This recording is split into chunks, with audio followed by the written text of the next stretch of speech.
Good morning, everyone, and happy July. I hope everyone is going to have a fun, safe, and a feeling 4th of July weekend.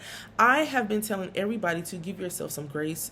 Please do not be studying. Please spend time with your family. It is okay to spend time with your family. I am going to be spending time with my family later on this evening, so I thought that I would do a few videos this morning just to get it out of the way. So I've been having this conversation with quite a few of you about first order and second order change.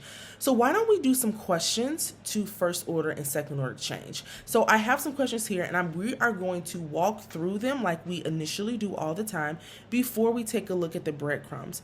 We are treating these questions as if we are taking the exam. Okay, I've been hearing a lot of people tell me, Carrie, I hear you in my head. I hear you telling me this. That means that it must be working. And if you can hear me in your head, that is the right voice that you should be listening to, because I am not here to do you any harm, to do you any wrong. I'm not here to take from you. I am here to give back to you. So let's take a dive into these first order and second order questions so that we are able to identify the difference between the wording. So when you do see it on the exam, you're not stumped. Let's take a look at this first question. Feel free to pause this video if you want to look at it yourself and answer the question before we reveal the question. Okay? So this question says, family therapy, mother has always been taking the sole responsibility for managing her adolescent son's appointments. He begins to involve himself in scheduling and decision making. The mother reports feeling uncomfortable at relinquishing her control, but she also recognizes the importance of fostering her son's independence. The son expresses increased confidence, openness in discussing his needs. Which of the following best describe this therapeutic change? And go ahead, like I said, if you've already paused this video and you know what the answer is, fast forward. I don't mind. I don't care. Go ahead and do that. But take a look at these answer responses, right? And when you're doing this, pretend like you're actually taking this exam. How would you navigate this question and find the best answer, right? So take a look at A, first order. We got some symptom management. We got some second order change response that's there, and a developmental milestone that they're talking about in D. So let's just go ahead and let's take a look at the breadcrumbs for this question. So here it is. If we were actually taking this exam, if I was actually taking this exam, I would highlight the son's taking sole responsibility. I'm seeing he's beginning is a key word, right? To involve himself in scheduling and decision making. But the parent is uncomfortable relinquishing control, but recognizes the importance of fostering the son's independence. That's that autonomy they're speaking about, right? And then the son has expressed that he has increased confidence and openness in discussing his needs. So what therapeutic change is this going to be? Take a look at A. A says first order change where the son assumes new task. Now, that's true. The son is doing new tasks because at first, who had control? The mom did. She was responsible for him managing his appointments, right? So we do have some little first order change. But it says without altering family roles. That's not true, because in the vignette, the family roles were changed. Because now mom once was in control, she's not anymore. She's became the collaborator with her son on helping him managing his decision making, right? B says symptom management strategy focus on delegation of tasks. Could be not. She did delegate it, right? But it's just not symptom management. We've had some change in this structure, right? D says a developmental milestone. Okay, sure.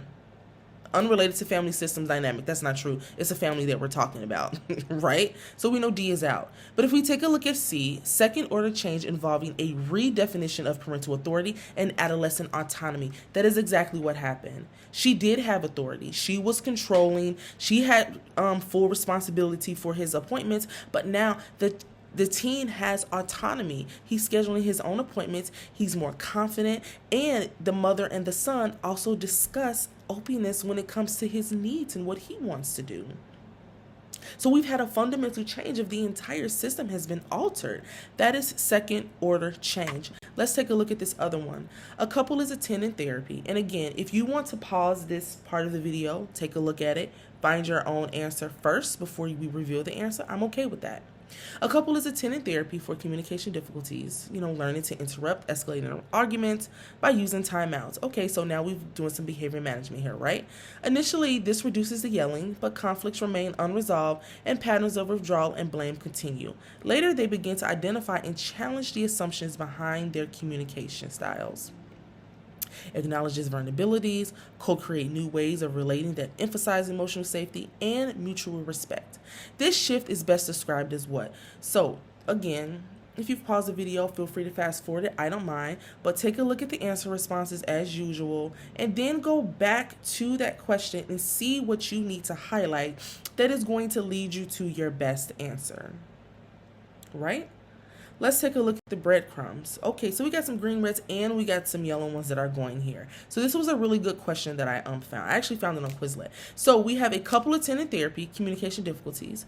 If I was taking this exam, I would highlight learns to interrupt escalating arguments by using timeouts. That's some first order change that's there, right? This reduces yelling, but the conflict still remains unresolved. That's first order change that is highlighted in yellow.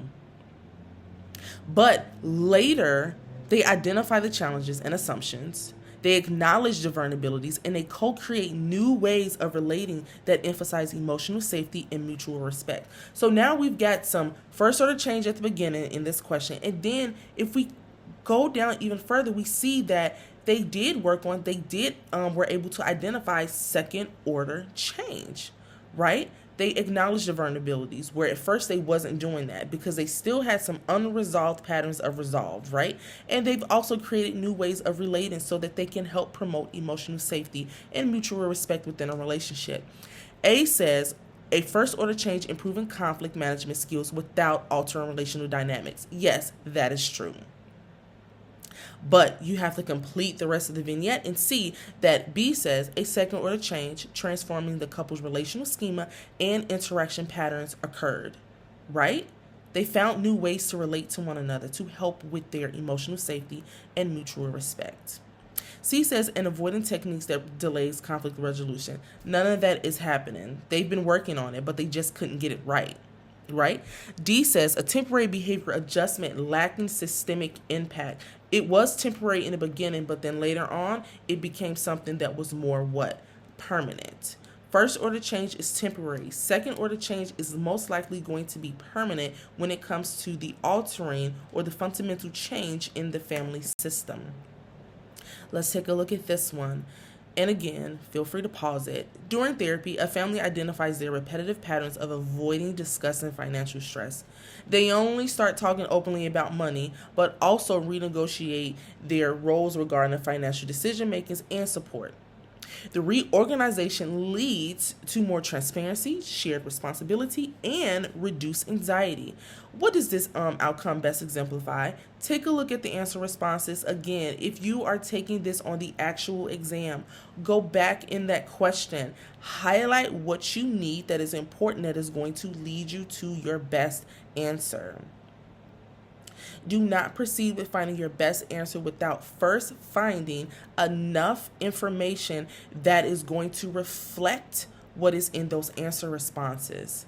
Let's go ahead and take a look at the breadcrumbs. So if I was taking this exam, repetitive patterns of avoiding discussing financial stress, they've avoided doing it at first, right? Start talking openly about money, but also they renegotiate their roles regarding that financial decision making.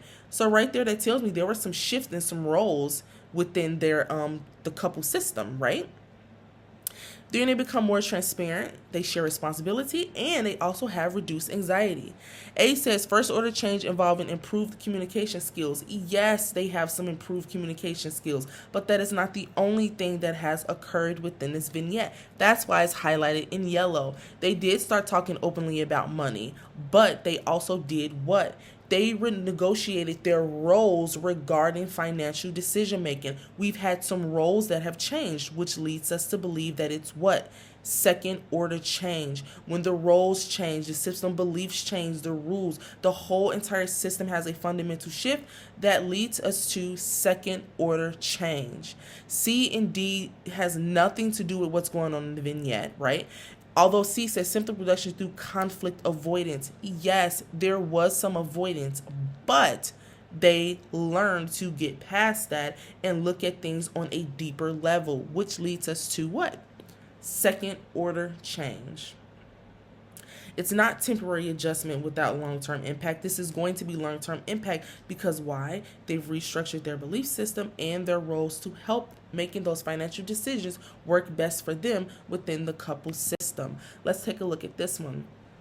A couple in therapy reports that they have stopped arguing about parenting decisions by avoiding the topic altogether. Although arguments have decreased, they admit to feeling increasingly distant and resentful towards one another. How can we best conceptualize what's going on in this dynamic, right? Take a look at those answer responses. And again, I will repeat this. Make sure you go back to that vignette. Match first order or second order words that you see so that it is going to lead you to your best answer. Take a look at some of those answer responses because we just got some little behavioral stuff that's changing here, right? But we still got some underlying things that has not been addressed just yet. Let's take a look at this. If I was taking this exam, stopped arguing about parenting decisions by they are avoiding the topic altogether, but at least they stopped arguing about those parent decisions, right? Arguments have decreased, but they feel now distant and resentful because why? They are avoiding the topics. Now they feel distance from one another. How would we conceptualize this? A says second order change marked by emotional disengagement. No, second order change is not just you disengaging. Second order change is you addressing. Second order change is you understanding. Second order change is you beginning to see and recognize this is what's wrong and we need to work on it. C says a systemic restructuring of boundaries and emotional roles. How? When they're not even talking to each other. D says a redefinition of the problem based on shared parenting goals. How? They're not even talking to one another and now they're even more distant and resentful than they were when they started avoiding one another. B says a first order change involving behavior suppressant without structural resolution, which is what's going on here. They have avoided talking about it all in all, which leads them doing what? Continuing to be distant, continuing to be resentful to one another. All they did was repress the behavior that was going on, which was what? Arguing. And the way that they suppressed that was how? They avoided talking about the topics altogether. First order change. System stayed the same, it's temporary, and they still going through the same nonsense that they were going through before they even avoided talking about it all in all. Let's take a look at this. Parents of a 5-year-old child, and feel free, like I said, pause this because this is a pretty long one and look at it and see if you can get the best answer without me walking us through it. A 5-year-old child attends therapy. Child refuses to follow bedtime routines, resulting in nightly meltdowns. Oh, Lord. The therapist suggests a token-based reward system, right? Following steps, brushing teeth, getting into pajamas, staying in bed. Within a week, the child begins going to bed on time without resistance.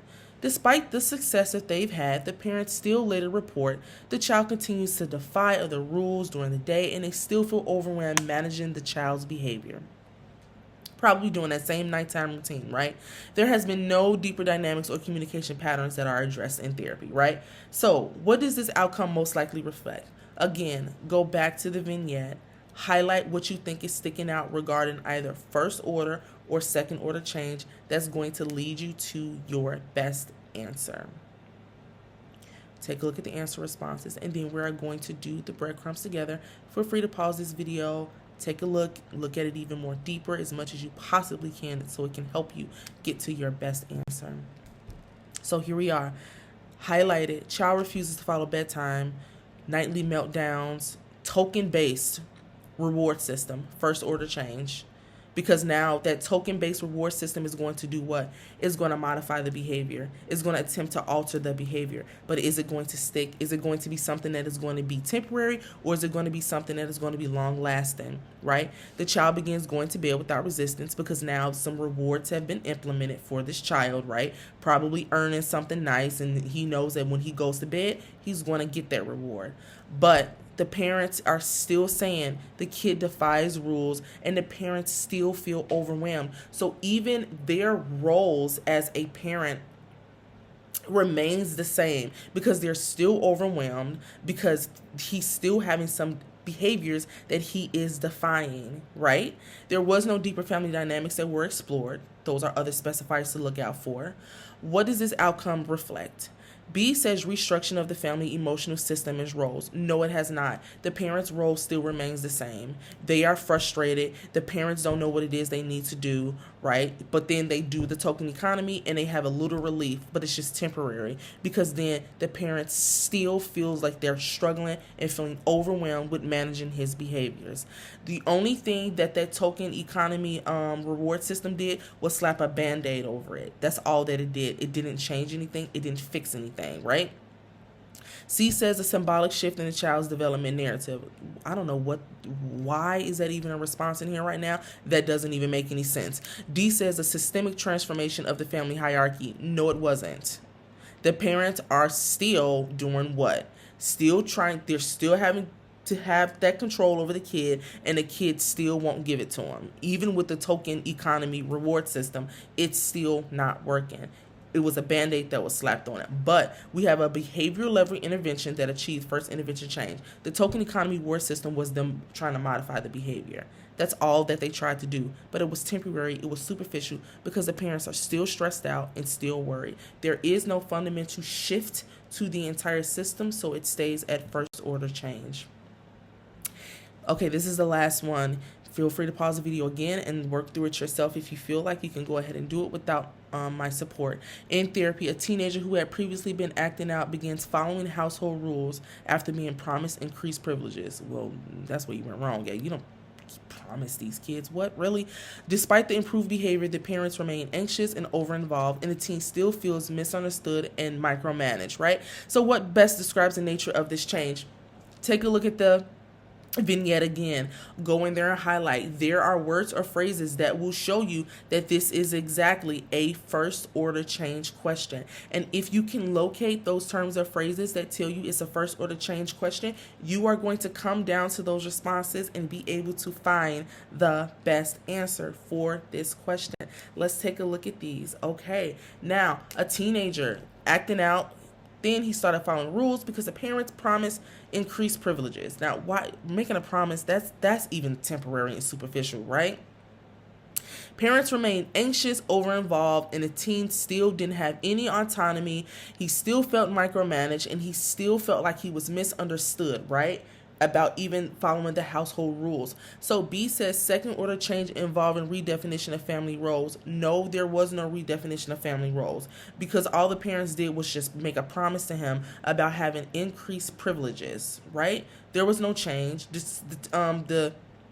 The parents are still feeling the same exact way. They're still doing the same thing because they did not do what? Take time to collaborate with the son and speak to him. C says structural change in relational boundaries. No, it wasn't, because the parents are doing what? They still are over involved. They're still trying to be micromanaging him. There are no boundaries that's there. They're like defying the son's boundaries and everything, right? The parents are. A shift in meaning attributed to adolescent behavior. No, it was not. They still made him a promise to increase privileges, and they are still anxious, and they are still micromanaging him, being over-involved with him. There was nothing that was attributed to the adolescent's behavior, right? A says first order change emphasizing symptom reduction. That's all that it was. Them making that silly little promise to him didn't do anything but try to have some type of symptom reduction to help with his behaviors, because it does says that he had improved behaviors, but the parents were still what?